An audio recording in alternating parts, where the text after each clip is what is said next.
श्री हनुमान जी महाराज की जय। गोस्वामी तुलसीदास जी महाराज की जय।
पुष्पाणि समर्पयामि।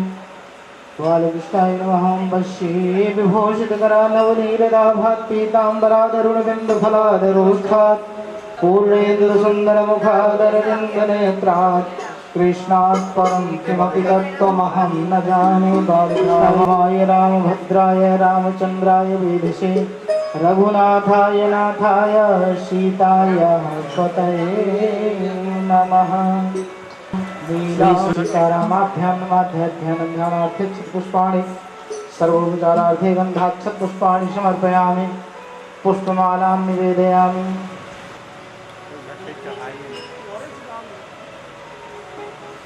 ओम नाभ्याशीदन्तरिक्षपुंशीष्णोदेहो समोर्दता तद्भ्यां भूमिर्दिशः श्रोत्रा तथा लोकान् अकल्पयन्ना द्रव्यदक्षिणां हिरण्यगर्भा समोर्दताग्रे भूतस्य जातः पतिरेके आसीत् सदाधारवृद्धिं व्यामुदीमां कस्मै देवाय हविखा विधेम कृतायः पूजायाः षाढ्पुण्यार्थे द्रव्यदक्षिणां समर्पयामि। लोकाभिरामं रणरङ्गधीरं राजीवनेत्रं रघुवंशनाथं कारुण्यरूपं करुणाकरं तं श्रीरामचन्द्रं शरणं प्रपद्ये। श्री सीतारामाभ्यां नमः। प्रार्थनापूर्वकं नमस्कारान् समर्पयामि।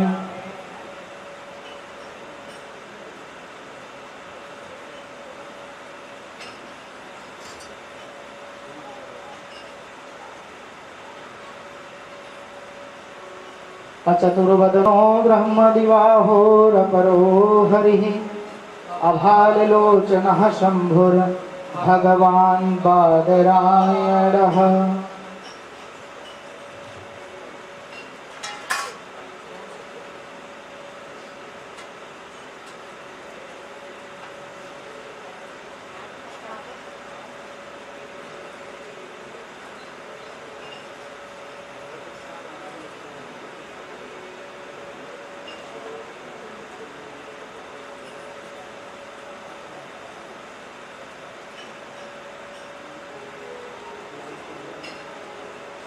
नमोऽस्तु ते व्यास विशाल बुद्धे फुल्लारविन्दायतवक्त्र नेत्र येन त्वया भारत तैलपूर्णः प्रज्वालितो ज्ञानमय प्रदीपः।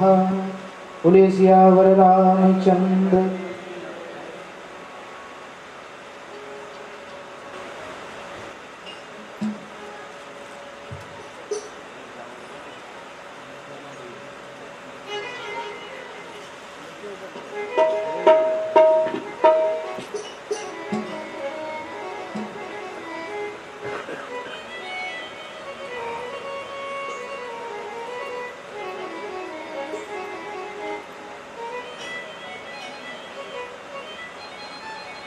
सोजातसक्षोः सूर्योपजायत श्रोत्राद्वायुष्य प्राणस्य मुखादग्निरजायत। आरती श्री रामायण जी की। आरती श्री रामायण जी की।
सुभग सिंगार मोके जुबती चलन रोग भव मूर यति चरण रोग भव मोर अभी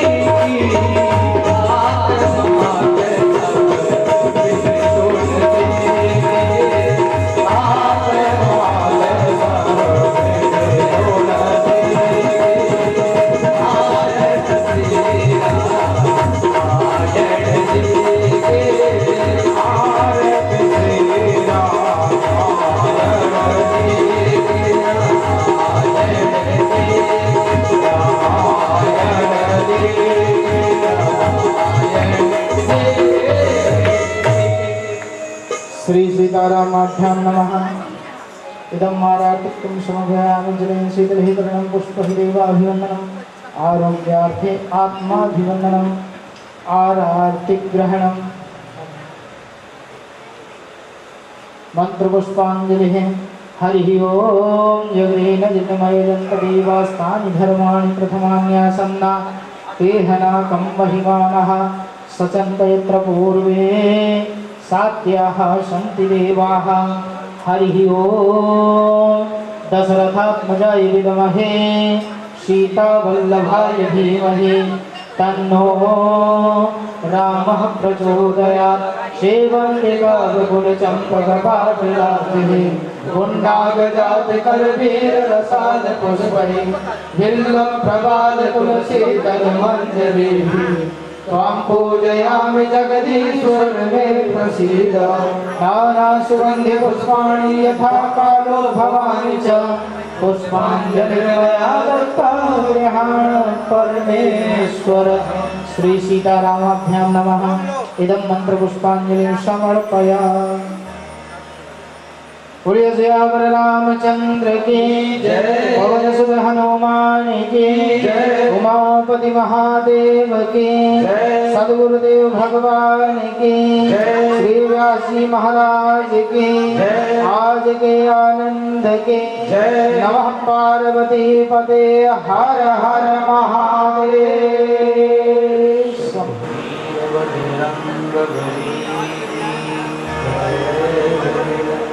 गोस्वामी तुलसीदास जी महाराज की जय।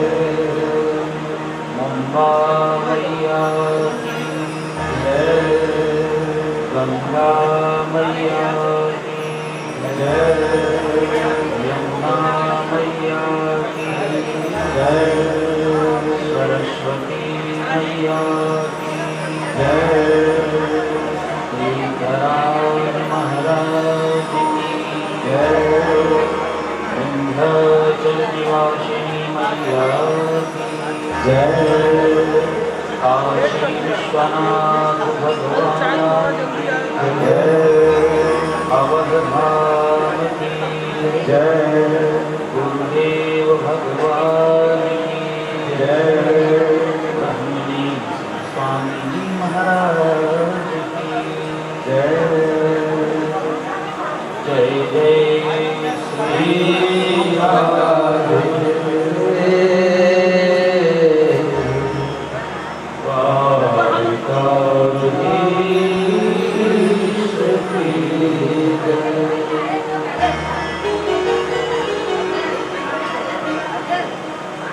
नमः पार्वती पतये हर हर महादेव।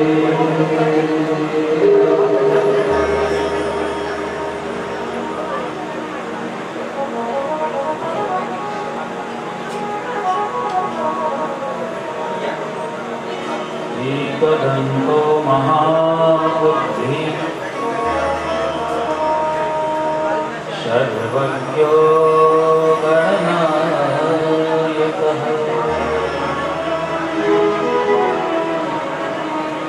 सर्वसिद्धिकरो देवो गौरीपुत्र विनायकः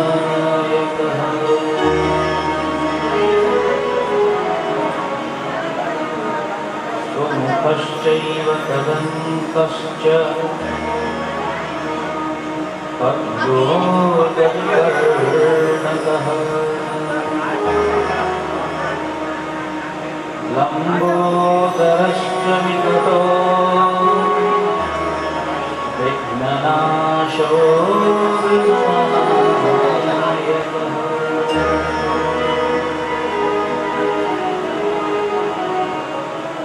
माता रामो मत्पिता रामचन्द्रः स्वामी रामो मत्सखा रामचन्द्रः सर्वस्वं मे रामचन्द्रो दयालु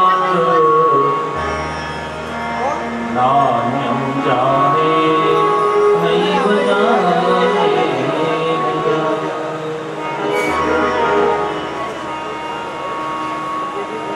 उद्भवस्थिति संहारकारिणी क्लेशहारिणी सर्वश्रेयस्करी सीतां नतोऽहं रामवल्लभः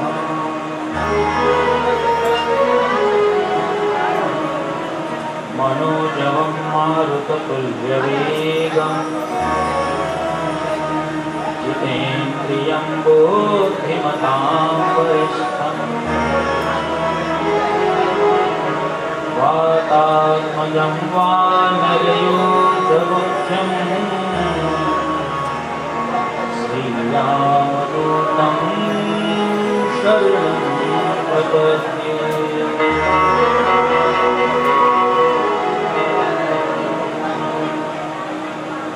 गङ्गातरङ्गरमणीयजटाकलापम् गौरी निरन्तरविभूषितवामभागम्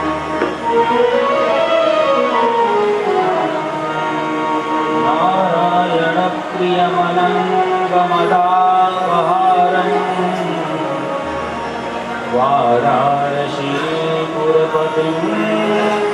भज विश्वनाथम्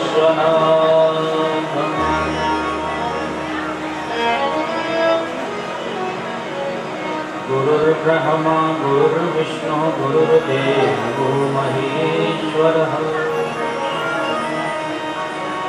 गुरुः साक्षात् परब्रह्म तस्मै श्री गुरवे नमः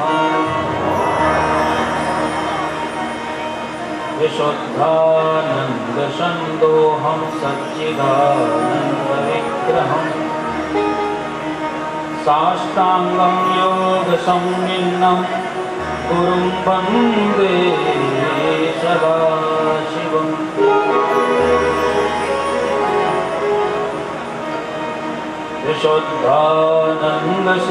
विशुद्धानन्दशिष्याय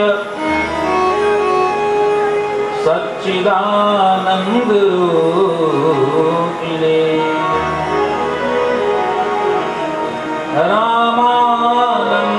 रामानन्दयतीन्द्राय लीलावृते नमो नमः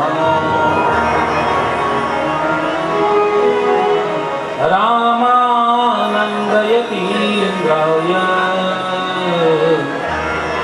लीलावृते नमो नमः अंजनीनंदन पवनसुत महावीर हनुमान प्रेम सहित आसन धरूं तुम्हारा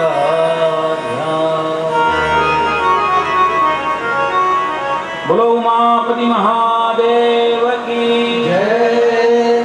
रमापति रामचंद्र की जय। वीर बजरंगबली की जय। गुरुदेव भगवान की जय। ब्रह्मणी श्री स्वामी जी महाराज की जय। नमः पार्वती पतये हर हर महादेव।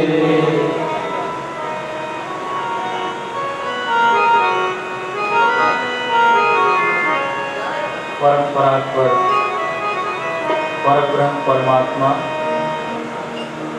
अकारट करुणा गुणालय भक्तवान कल्पतरु अखिल ब्रह्मांडा विनायक श्री सीताराम जी महाराज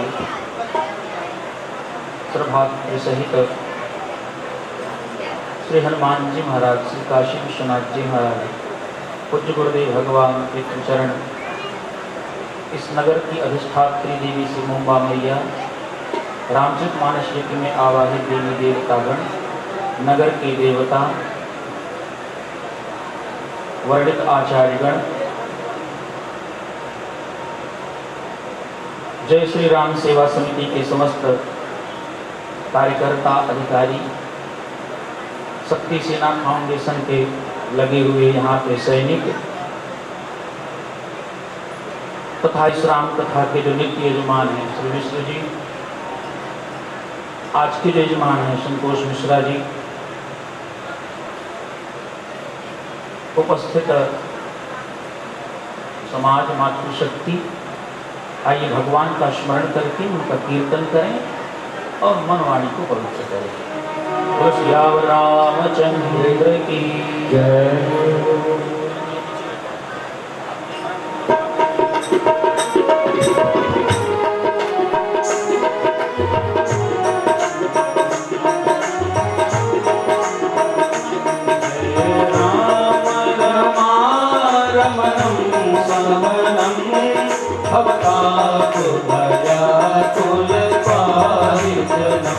जय राम रमणं समनं भवताप भयाकुल पारिजनं। सुरेश रमेश विभो शरणागत मागत पारित हो। अवधेश सुरेश रमेश विभो शरणागत मागत पारित हो। जय राम रमणं रमणं भवताप भयाकुल पारिजनं। जय राम रमणं शमनं भवताप भयाकुल पारिजनं। हरि बोल।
भवता दया कुल पाहि राम राम रमणं शमनं भवता दया कुल पाहि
राम राम राम सीता राम राम राम सीता राम राम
बोलो सियावर रामचंद्र की।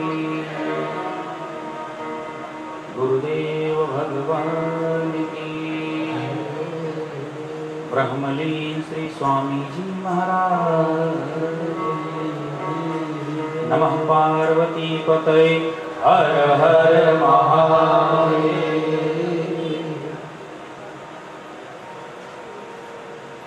श्री राम कथा का ये अष्टम सत्र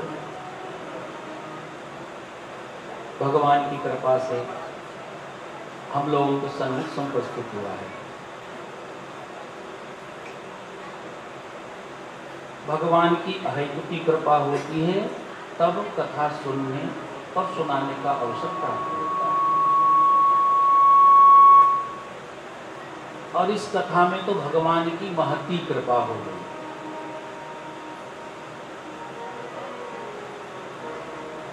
बड़ी सुंदरता भव्यता के साथ ये कथा चल रही है। और जिस दिव्यता और उच्चता को प्राप्त करना चाहिए उसे प्राप्त भी कर रही है कथा।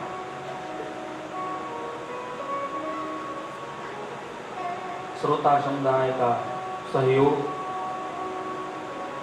जय श्री राम सेवा समिति के कार्यकर्ताओं का परिश्रम और भगवान की कृपा सब ने मिलकर के इस कथा में 4 चांद लगा दिए।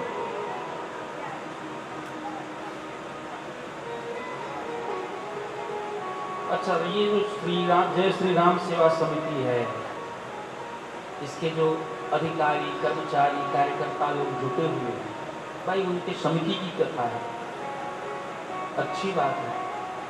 लेकिन शक्ति सेना फाउंडेशन के सदस्य जो निस्वार्थ भाव से जुटे हुए हैं इस सत्कार्य में, मैं उनकी प्रशंसा करता हूं और भगवान से प्रार्थना करता हूं इसी तरह से निस्वार्थ भाव से धार्मिक कार्यों में जुटे रहें और भगवान उनको प्रेरणा देते हैं।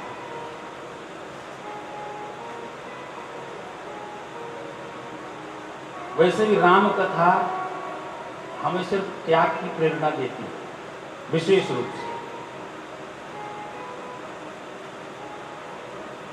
राम कथा में त्याग बड़ा आवश्यक है। जे यही गावहि चरित सम्हारे, हे यही काल चतुर रखवारी। राम कथा गाने के पहले अपने चरित्र को संवारने की अनुमति गोस्वामी तुलसीदास जी प्रदान कर रहे हैं या सलाह दे रहे हैं। जो गावे वो भी संभाले और जो सुने वो भी संभाले, तब जाकर के कथा का पूरा लाभ मिलता है।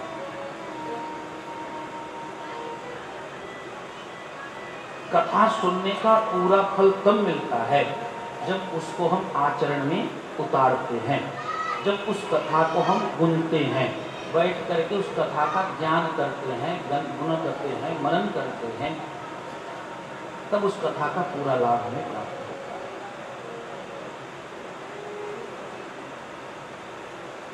और राम कथा तो त्याग के गौरी शिखर मंडल पर बैठा हुआ है ना जी।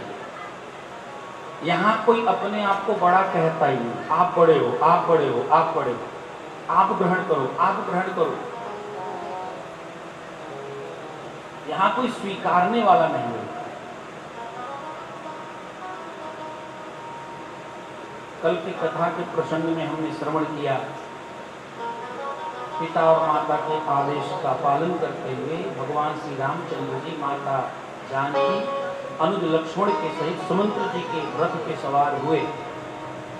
तमसा तीर निवास किए प्रथम दिवस रघुराम। तमसा नदी के किनारे निवास हुआ। भगवान रुक जाते हैं और भगवान रुक गए। सुमंत्र जी ने रथ रोक दिया है। भगवान उतरते हैं और नदी के किनारे लोग विश्राम करने लगे। सबके मन मुरझाए हुए हैं, सबके मन कुम्हलाए हुए हैं।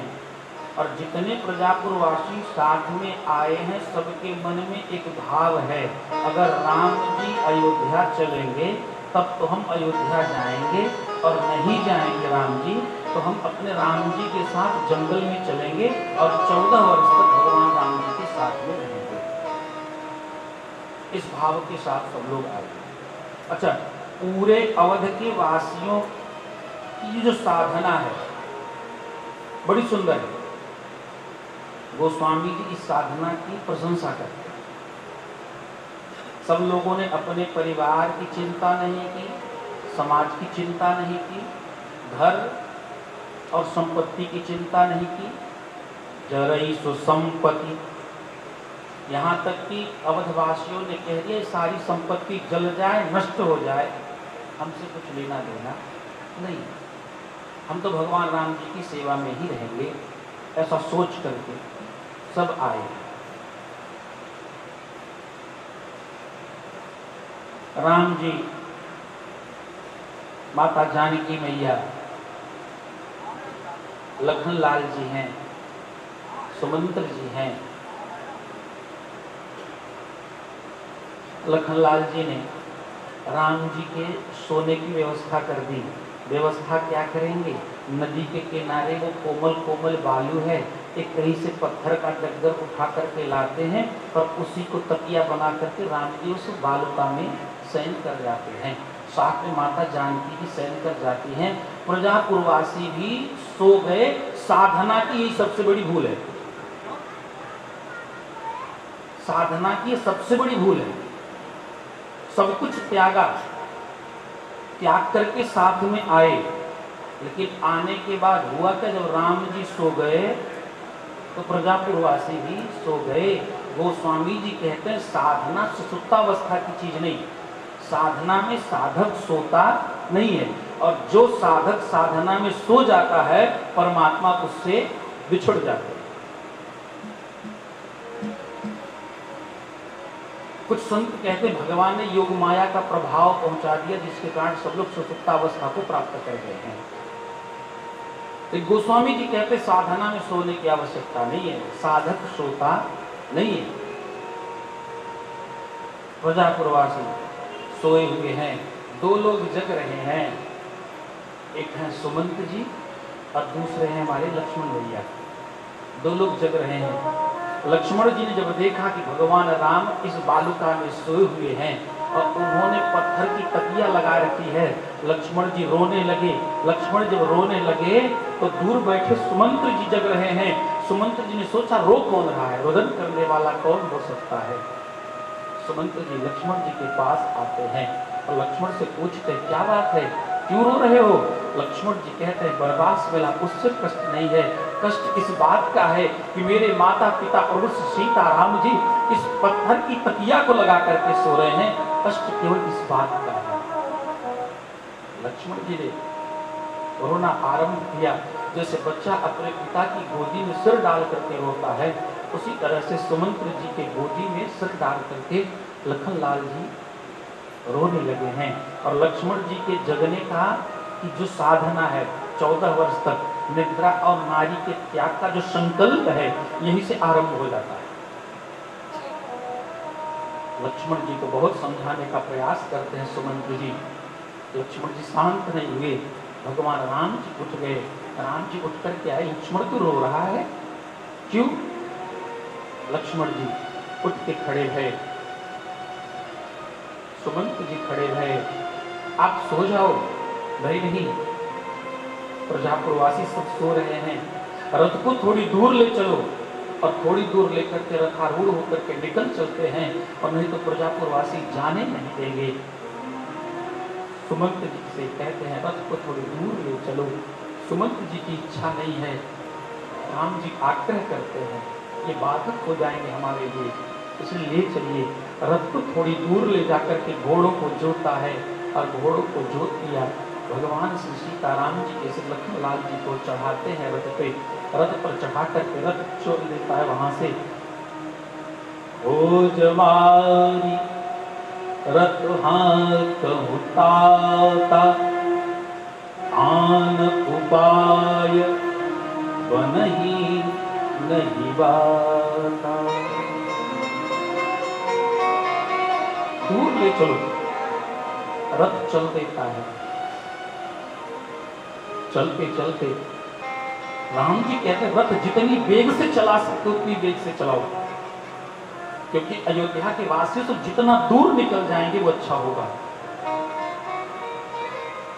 रथ चला तमसा किनारे से, और चलते चलते श्रृंगवेरपुर आ गया है। और जब श्रृंगवेरपुर आया तो राम जी कहते हैं अब रुको, यही गंगा में स्नान करके श्रम को दूर किया जाए। प्रभु राम जी रुकते हैं। सीता सचिव सहित दो भाई, सीता सचिव सहित दो भाई, सीता सचिव सहित दो भाई, सीता सचिव सहित दो भाई, सीता सचिव सहित दो भाई, सीता सचिव सहित दो भाई, सीता सचिव सहित दो भाई, सीता सचिव सहित दो भाई, श्रृंगवेरपुर पहुँचे जाई, श्रृंगवेरपुर पहुँचे जाई,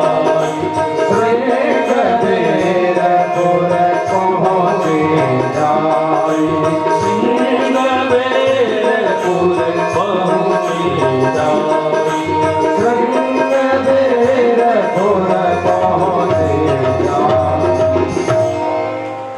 माता सीता के सहित भगवान राम जी श्रृंगवेरपुर पहुंच गए, सचिव के सहित अर्थात सुमंत्र जी के साथ। गंगा में स्नान किया है, और गंगा में स्नान करके भगवान कहते श्रम को दूर करते हैं। अरे वो श्रमित कहाँ हुए जो श्रम को दूर करेंगे? क्यों? अरे भगवान को श्रम होता है क्या? जिनका नाम लेने से सारा श्रम दूर हो जाता है। राम के उच्चारण मात्र से ही जीव आराम की स्थिति को प्राप्त करता है। ऐसे भगवान को श्रम हो सकता है क्या? जो सच्चिदानंद हैं उन्हें कोई श्रम नहीं हो सकता है। इसलिए मानवीय मर्यादा को स्थापित करने के लिए, गंगा मैया के महत्व को बढ़ाने के लिए राम जी ने गंगा में स्नान किया है। और गंगा में स्नान करके गंगा जी की महत्ता को लखनलाल जी माता जानकी जी से निवेदित करते हैं। गंग सकल मोद मंगल मूला, गंग सकल मोर मंगल मूला संग सकल मोद मंगल मूला संग सकल मोर मंगल मूला सब सुख करनि हरनि सब सूला सब सुख करने हरने भव सूरा सब सुख करनि हरनि सब सूला सब सुख करने हरने सब सूरा गंगा मैया के महत्व को बतलाया है। गंग सकल मुद मंगल मूला सब सुख करनि हरनि सब सूला।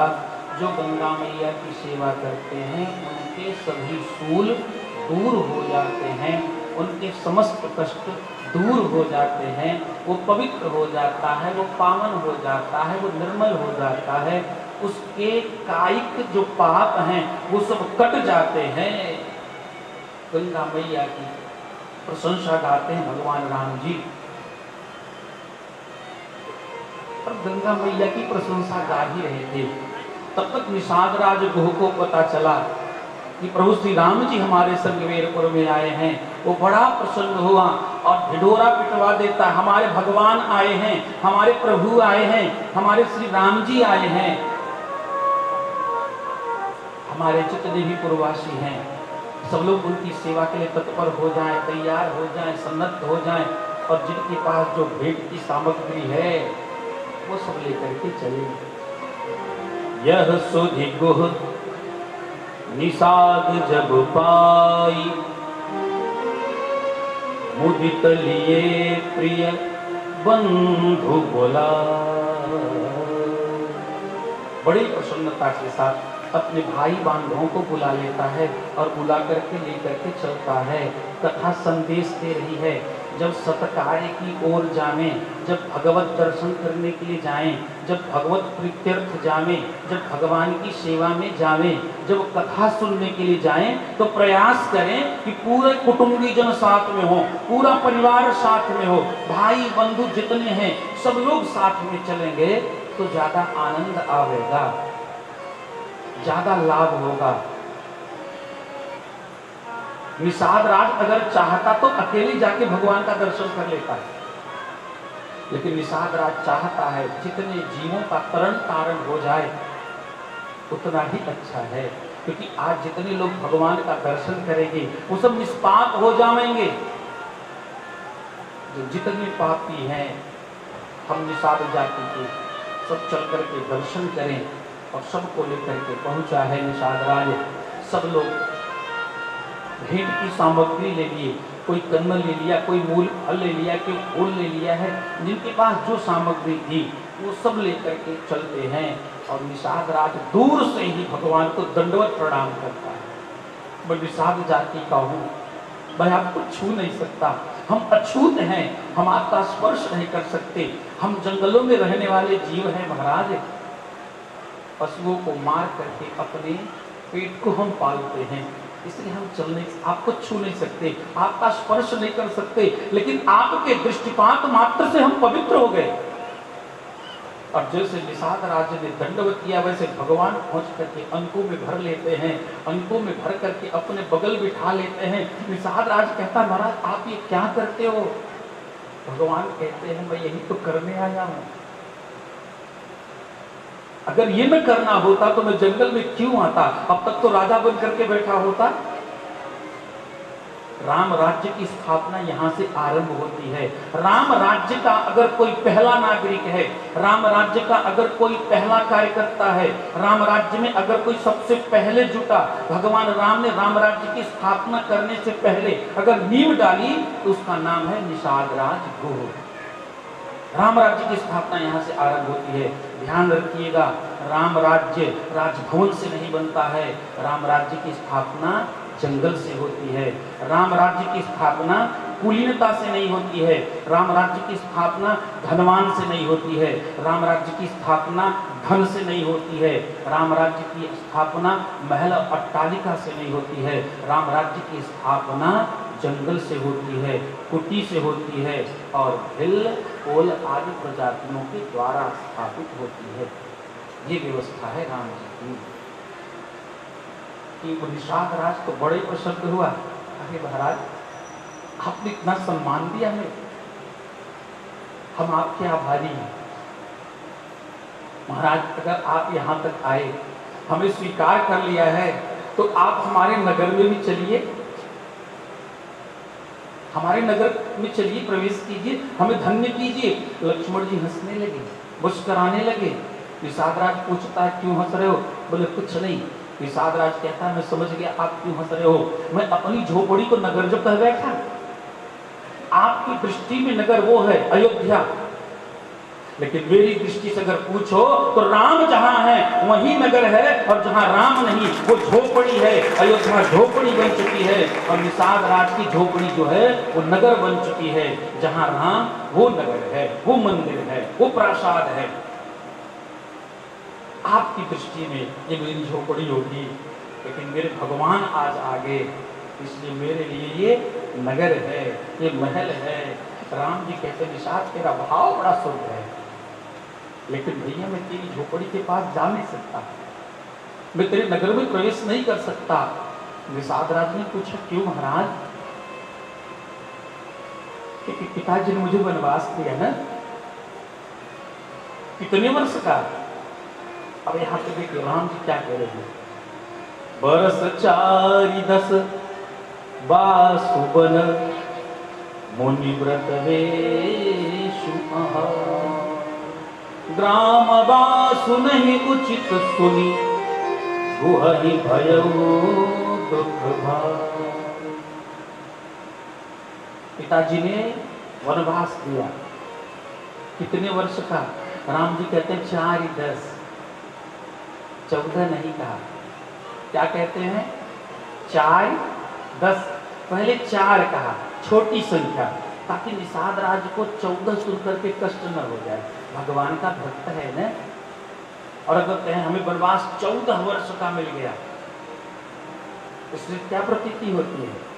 या तो पिता कठोर था, या तो हमारे अंदर अभिमान है। बोले कुछ नहीं, बरस 4-10, बस 4 और 10 वर्ष का वनवास है, इसलिए हम आपके नगर में नहीं जा सकते, हम केवल जंगल में रह सकते हैं। अकंद मूल फल जो मिलेगा उसी को हम खा सकते हैं। देखो हमें बहुत दूर तक जाना है, क्योंकि हो सकता है हमारे अयोध्या के लोग पीछे पीछे आ रहे हों। क्यों? बोले सब के सब आए थे मेरे साथ नदी के किनारे तक, हमने उन सबको रात में सोते सोते छोड़ के हम चले आए यहाँ पे। निषाद कहता है महाराज तो कम से कम एक रात आप यहाँ रहो, मुझे बहुत दूर जाना है, हम सारी व्यवस्था करेंगे, लेकिन महाराज एक रात्रि पर्यंत आप यहीं पर विश्राम कीजिए। एक शीशम का पेड़ दिखाई पड़ता है, उसी के नीचे निषाद राज ने उसकी साखरी बनाई है, और साखरी को बना करके बिछा दिया है। भगवान श्री राम जी माता जानकी जी के सहित उस साखरी पे निवास करते हैं। राम जी जब सो गए तो लक्ष्मण जी वीरासन लगा करके सुरक्षा करने लगते हैं। निषाद राज कहता देखो देखो हमारे नगर के जितने लोग हैं वो सब रात भर जगते रहेंगे, कोई सोएगा नहीं, कोई पहरा, सब लोग पहरा देंगे। निषाद राज के कुटुंबियों ने पूछा महाराज क्यों, ऐसा क्यों कह रहे हो? निषाद राज ने कहा देखो हिंसक जीव आते हैं ना, भगवान राम सो रहे होंगे, कोई हिंसक जीव अगर आघात पहुंचा दिया तो। निषाद राज के कुटुंबी जनों ने कहा अरे हमारे गांव से तो सब हिंसक जीव डरते हैं, वो जानते हैं निषाद राज के घर के जितने लोग हैं ये हिंसक जीव से भी ज्यादा हिंसक हैं, इसलिए वो डर के मारे यहाँ आते ही नहीं। आप इतना डर क्यों रहे हो? निषाद राज ने कहा हम डर इसलिए रहे हैं, अरे हम जानते हैं हमारे गांव में कोई हिंसक जीव नहीं आ सकता, फिर रखवारी करने के लिए क्यों कह रहे हो? रखवारी करने के इसलिए कह रहा हूँ क्योंकि अभी इन्होंने बताया हम सोते हुए लोगों को छोड़ करके आए हैं, कहीं हमको भी सोता हुआ छोड़ करके न चले जाएं, इसलिए रात भर रखवारी करो ताकि भागने न पावे। हम जाएंगे इनके साथ में, ये जहाँ जहाँ जाएंगे इसलिए इनकी रखवारी करो। सब लोग रात्रि पर्यंत रखवारी करते हैं। लक्ष्मण जी पहरा दे रहे हैं, धनुष बाण हाथ में लिए हैं, वीरासन पर बैठे हुए हैं। लक्ष्मण जी के पास निषाद राज आता है। भगवान को उसके साथी पर सोता हुआ देख करके कहता, देखो देखो भगवान को कितना कष्ट हो रहा होगा। लक्ष्मण जी कहते हैं, निषाद तूने भगवान को कभी राजमहल में सोते हुए देखा क्या? निषाद राज कहता, मैं निषाद जाति का हूं। अरे महल में प्रवेश नहीं कर सकता और भगवान के अंतःपुर तक जाने की तो बात छोड़ दो महाराज। लक्ष्मण जी कहते हैं, मैंने देखा है भगवान की सुंदर साइका जिस पर भगवान सोते हैं, सुंदर तोषक जिस पे लगे हुए हैं, सुंदर चदोवा जिसमें लगे हुए हैं, ऐसा लगता है कामदेव ने ही उस बिस्तर को सजाया हुआ हो, उस पे भगवान सोते हैं।